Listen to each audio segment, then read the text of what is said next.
I'll tell you, that was candidly is the best win of our season. You know, Pitt has a heck of a ball club. I just want to start by saying this league, top to bottom, you got to bring your best every day, and you got to execute, right? And or you'll get beaten in this league. And so I was just really proud of our guys that we responded, and you know, anytime Pitt runs back up on the board, we came back and took advantage of opportunities, and that was great to see. I thought Jack O'Connor was outstanding. He did another terrific job when we needed him. That shows the kind of person he is and the competitor he is. And you know, how about the crowds that we had this weekend? Yesterday's crowd, I think it was one of the top 5 crowds that we've had in our history here. And you know, 0-2 this weekend, our fans showed up on a Sunday, and that makes a difference in how our guys play the game. They feel the emotion of our crowd when you get a big hit or you get a big strikeout. And you know, now our guys get the opportunity to sign a bunch of autographs for all the young people that come and join us. So really, really proud of our guys. Listen, winning college baseball games is not easy, right? And it's not going to be a smooth sail. And you know, I challenged the guys to handle the adversity the right way, and they responded today. I'm just extremely proud of them. More about Jack. I mean, it seemed like he kind of got into another gear after giving up the home run. He did. You know, I thought he was pretty similar to their starter yesterday when he gave up the home run. You know, Jack buckled down and made some really big pitches. And, you know, geez, I think about him. He's a young freshman, and he's made quality starts every time out there except one. And there isn't many freshmen that have pitched here that we can say that about. And he just goes out there and attacks hitters and enjoys what he's doing. He's a fierce competitor. I'm just really proud of him.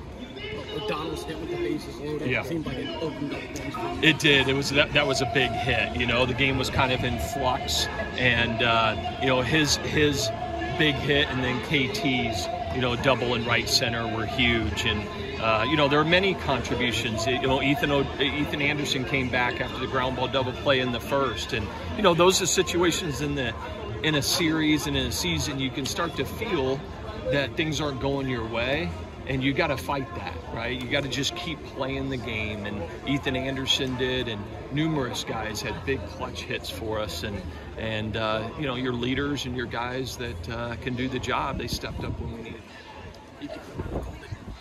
Important win of the season, best win of the season. Yeah, I really think it's the best victory we've had. Certainly, there's been games that have been cleaner, you know, but or more dominant. But I choose to judge our team on how we respond within a game, and we kept fighting back after Pitt would put runs up on the board. You know, there Jay Wolfolk, you know, the 8th and 9th inning didn't go easy for him, but he showed the true competitor that he is, that he just kept going out there and pounding the zone, and you do that, good things happen. You mentioned that right there.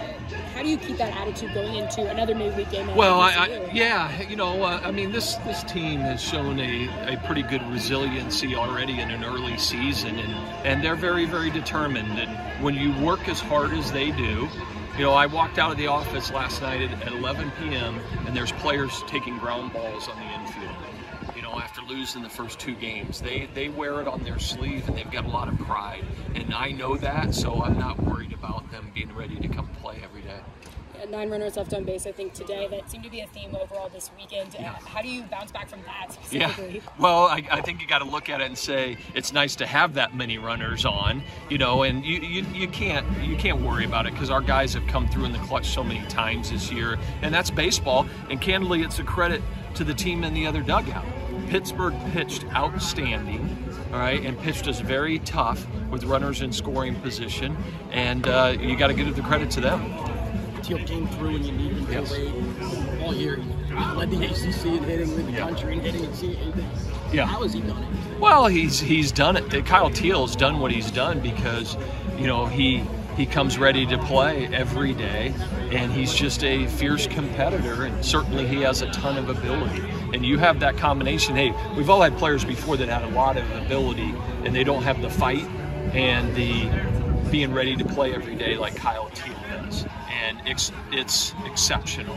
It's as good as you see, and all the qualities that make him so consistently successful. I was going to ask, how hard is it to do what he's doing, catching every day, every inning almost, and hitting for 30 or whatever? Well, it's very taxing and demanding, but he has the energy to do it every day.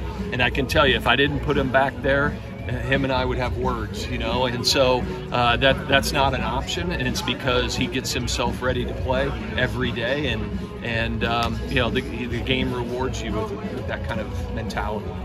Road trip coming up, CU and Notre Dame. Yeah. What are your thoughts on that? Well, we look forward to going back down to the Diamond to play. We always have a great crowd down there. It's always a good ball game, and you know, get an opportunity to play 4 games on the road, our 4th ACC weekend. So we just need to continue the positive momentum and learn from this weekend. And this weekend was a great learning opportunity, and learn from it and be a little bit better moving forward.